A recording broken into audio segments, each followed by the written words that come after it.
Alexander the Great, mmoja kati ya binadamu walioweka historia duniani, hasa katika tasnia ya mapigano ya kijeshi. Jina lake linafahamika sana kuanzia kutokana na matukio yake mpaka miji mbalimbali ambayo ilikuwa na jina lake.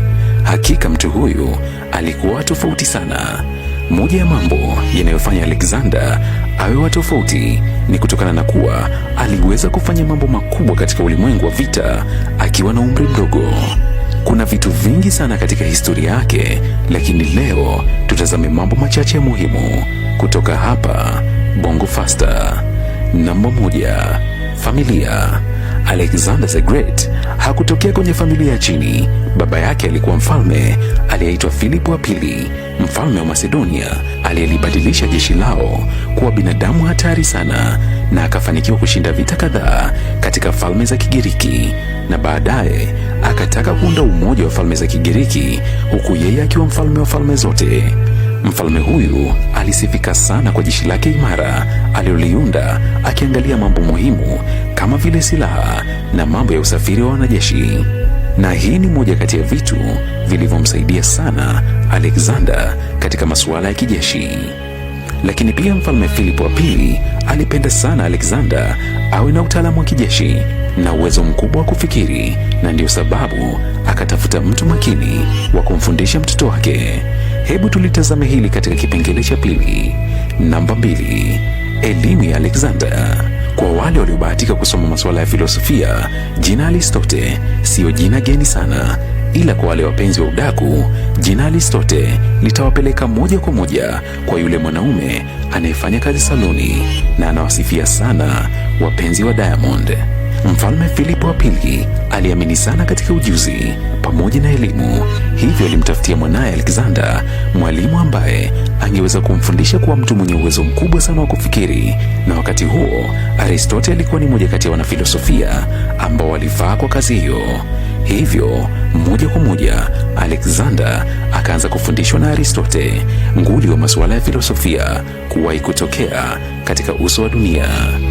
Namba 3, kuwa mfalme. Kwa wakati huo, kuwa mfalme haikumaanisha kula maziwa na asali.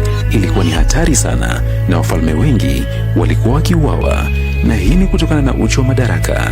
Hivyo baada ya muda, mfalme Philip wa pili aliuawa kwa kuchinjwa na mmoja wa walinzi wake waaminifu sana na wa muda mrefu.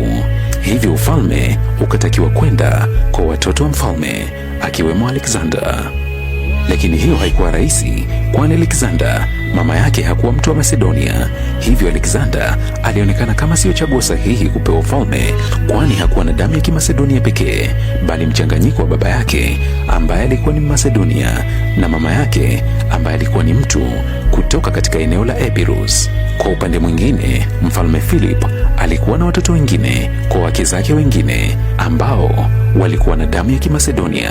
Hivyo mauaji yakafanyika kwa watoto wengine wa mfalme Philip wa pili ili kusababisha Alexander aweze kurithi ufalme.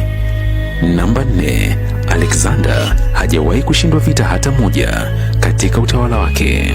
Licha ya kuingia madarakani kama mfalme akiwa na umri mdogo wa miaka 20 tu, Alexander alikuwa kiongozi mzuri sana wa jeshi lake, na inadaiwa kuwa hakuwahi kushindwa vita hata moja tangu aanze kuingia katika mapigano ya kijeshi na majeshi mbalimbali. Kwa mara ya kwanza, Alexander alishinda vita yake ya kwanza mnamo mwaka 334 kabla ya kuzaliwa kwa Kristo, baada ya kupigana na jeshi la Persia chini ya mfalme wao Darius wa tatu. Na moja kati ya jambo lililompa umaarufu mkubwa Alexander the Great ni jinsi ambavyo waliweza kushinda vita hiyo, huku jeshi lake likiwa na idadi ndogo inayokadiriwa kuwa nusu ya ile ya mpinzani wake. Licha ya kudaiwa kuwa hakuwahi kushindwa vita hata moja, lakini kuna maandishi yalidai kuwa Alexander alikuwa akiponea tundu la sindano kwenye baadhi ya vita, huku wengine wakidai kuwa aliwahi kushindwa vita dhidi ya jeshi la Porus. Japokuwa tuhuma hizi hazina ushahidi wote, kwani hakuna andiko lolote la masuala ya historia lililoandika kuhusu Alexander kushindwa vita yoyote katika kipindi chote cha miaka 15 aliyokuwa madarakani. Kutokana na kuwa na mbinu kali sana za kivita zilizomwezesha kushinda katika kila vita aliyokuwa akipigana, Alexander aliongezewa jina kuwa The Great, na ndio maana akaitwa Alexander the Great. Na inadaiwa kuwa mpaka leo hii majeshi mbalimbali duniani yamekuwa yakisoma falsafa zake na mbinu zake za kijeshi alizokuwa akitumia katika vita mbalimbali wakati wa uhai wake. Licha ya kupigana vita nyingi, lakini vita aliyopigana mwaka 331 iliyoitwa pambano la Guatemala au pambano la Erbela inadaiwa kuwa ndio vita kali zaidi alizowahi kupigana. Namba 5. Alibatiza majiji zaidi ya 70 kwa jina lake mwenyewe. Tangu miaka ya nyuma mpaka hivi leo imekuwa kawaida sehemu, barabara au majengo kupewa majina ya mtu aliyegundua au anayemiliki au kuweka mchango fulani katika eneo hilo ili kuweza kufanya jina hilo lizidi kukumbukwa. Watu wengi wa zamani waliweka majina yao katika milima, maziwa, mito na sehemu mbalimbali. Vivyo hivyo kwa Alexander the Great, kila sehemu aliyokuwa akienda na kushinda vita alipobadili jina sehemu hapo na kupaita Alexandria, na hii ilikuwa ni tabia yake kuu. Alifanikiwa kuyapa majiji zaidi ya 70 kwa jina lake, lakini pia moja ya miji ilipewa jina la farasi wake alikuwa akimpenda sana, aliyeitwa Bucephalus. Moja ya miji maarufu iliyopewa jina la Alexandria ni jiji ambalo lilikuwa kando ya mto Naili huko Misri, ambako ndiko alikozaliwa malkia wa Misri aliyeitwa Cleopatra. Kama humfahamu, basi tazama video iliyopo katika chaneli yetu ili uweze kumfahamu mwanamke huyu alikuwa ni nani na alifanya nini katika historia ya Misri. Lakini majina hayo yalikuja kupotea miaka mbeleni kutokana na kuanguka kwa utawala wa Alexander the Great. Katika ulimwengu wa leo, maeneo hayo ni kama Uturuki, Pakistan, Tajikistan na Iraki. Namba 6. Wanajeshi wake walianza kuchoka. Licha ya kuwa jeshi hili lilikuwa imara sana na hakuna aliyeweza kulipiga, ikafika hatua wanajeshi wa Alexander wakachoka kabisa. Alexander baada ya kushinda vita mbalimbali alizidi kutaka kujitanua na ikiwezekana atawale dunia nzima, na katika harakati hizo alijikuta akipanga safari ya kuelekea India, ambako inadaiwa alifika mwaka 327 kabla ya kuzaliwa kwa Kristo. Na baada ya kupigana na moja ya falme alitaka kuendelea na safari, ndipo wanajeshi wake walipogoma wakidai wamechoka, hawawezi kuendelea mbele.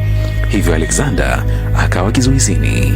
Inadaiwa kuwa endapo Alexander angeendelea na safari yake, basi angeweza kuitawala dunia nzima na kuweza kuwa mfalme wa kwanza wa dunia nzima. Namba 7. Kifo cha Alexander. Moja kati ya sintofahamu kuhusu Alexander the Great ni kuhusu kifo chake, kwani kumekuwa na majibu tofauti juu ya jambo hili. Mwaka 323 kabla ya kuzaliwa kwa Kristo, usiku mmoja baada ya kunywa chupa ya mvinyo akiwa katika sherehe, inadaiwa kuwa wiki 2 baadaye Alexander aliumwa na ghafla akafariki dunia. Kutokana na kuwa baba yake Alexander, mfalme Philip wa pili, aliuawa na mlinzi wake wa karibu ambaye ni mwaminifu sana, inasadikika kuwa hata Alexander the Great aliuawa na jenerali wake aliyeitwa Antipater, ambaye walikuwa karibu sana. Lakini siku za hivi karibuni wataalamu wa masuala ya afya walidai kuwa Alexander the Great alifariki kutokana na malaria, typhoid au kufeli kwa ini. Alexander the Great, mmoja kati ya binadamu walioweka historia duniani, hasa katika tasnia ya mapigano ya kijeshi. Jina lake linafahamika sana kuanzia kutokana na matukio yake mpaka miji mbalimbali ambayo ilikuwa na jina lake. Hakika mtu huyu alikuwa tofauti sana. Moja ya mambo yanayofanya Alexander awe wa tofauti ni kutokana na kuwa aliweza kufanya mambo makubwa katika ulimwengu wa vita akiwa na umri mdogo. Kuna vitu vingi sana katika historia yake, lakini leo tutazame mambo machache muhimu kutoka hapa Bongo Faster. Namba 1. Familia. Alexander the Great hakutokea kwenye familia ya chini. Baba yake alikuwa mfalme aliyeitwa Philip wa pili, mfalme wa Macedonia, aliyelibadilisha jeshi lao kuwa binadamu hatari sana, na akafanikiwa kushinda vita kadhaa katika falme za Kigiriki, na baadaye akataka kuunda umoja wa falme za Kigiriki, huku yeye akiwa mfalme wa falme zote. Mfalme huyu alisifika sana kwa jeshi lake imara aliloliunda, akiangalia mambo muhimu kama vile silaha na mambo ya usafiri wa wanajeshi. Na hii ni moja kati ya vitu vilivyomsaidia sana Alexander katika masuala ya kijeshi. Lakini pia Mfalme Philip wa pili alipenda sana Alexander awe na utaalamu wa kijeshi na uwezo mkubwa wa kufikiri, na ndiyo sababu akatafuta mtu makini wa kumfundisha mtoto wake. Hebu tulitazame hili katika kipengele cha pili. Namba 2, elimu ya Alexander. Kwa wale waliobahatika kusoma masuala ya filosofia, jina Aristote siyo jina geni sana, ila kwa wale wapenzi wa udaku, jina Aristote litawapeleka moja kwa moja kwa yule mwanaume anayefanya kazi saluni na anawasifia sana wapenzi wa Diamond. Mfalme Philip wa pili aliamini sana katika ujuzi pamoja na elimu, hivyo alimtafutia mwanaye Alexander mwalimu ambaye angeweza kumfundisha kuwa mtu mwenye uwezo mkubwa sana wa kufikiri. Na wakati huo Aristote alikuwa ni moja kati ya wanafilosofia ambao walifaa kwa kazi hiyo. Hivyo moja kwa moja Alexander akaanza kufundishwa na Aristote, nguli wa masuala ya filosofia kuwahi kutokea katika uso wa dunia. Namba 3, kuwa mfalme. Kwa wakati huo, kuwa mfalme haikumaanisha kula maziwa na asali. Ilikuwa ni hatari sana na wafalme wengi walikuwa wakiuawa, na hii ni kutokana na uchu wa madaraka. Hivyo baada ya muda, Mfalme Philip wa pili aliuawa kwa kuchinjwa na mmoja wa walinzi wake waaminifu sana na wa muda mrefu. Hivyo ufalme ukatakiwa kwenda kwa watoto wa mfalme, akiwemo Alexander. Lakini hiyo haikuwa rahisi, kwani Alexander mama yake hakuwa mtu wa Macedonia. Hivyo Alexander alionekana kama sio chaguo sahihi kupewa ufalme, kwani hakuwa na damu ya Kimacedonia pekee, bali mchanganyiko wa baba yake ambaye alikuwa ni Macedonia na mama yake ambaye alikuwa ni mtu kutoka katika eneo la Epirus. Kwa upande mwingine, Mfalme Philip alikuwa na watoto wengine kwa wake zake wengine ambao walikuwa na damu ya Kimacedonia. Hivyo mauaji yakafanyika kwa watoto wengine wa Mfalme Philip wa pili ili kusababisha Alexander aweze kurithi ufalme. Namba 4, Alexander hajawahi kushindwa vita hata moja katika utawala wake. Licha ya kuingia madarakani kama mfalme akiwa na umri mdogo wa miaka 20 tu, Alexander alikuwa kiongozi mzuri sana wa jeshi lake, na inadaiwa kuwa hakuwahi kushindwa vita hata moja tangu aanze kuingia katika mapigano ya kijeshi na majeshi mbalimbali. Kwa mara ya kwanza, Alexander alishinda vita yake ya kwanza mnamo mwaka 334 kabla ya kuzaliwa kwa Kristo,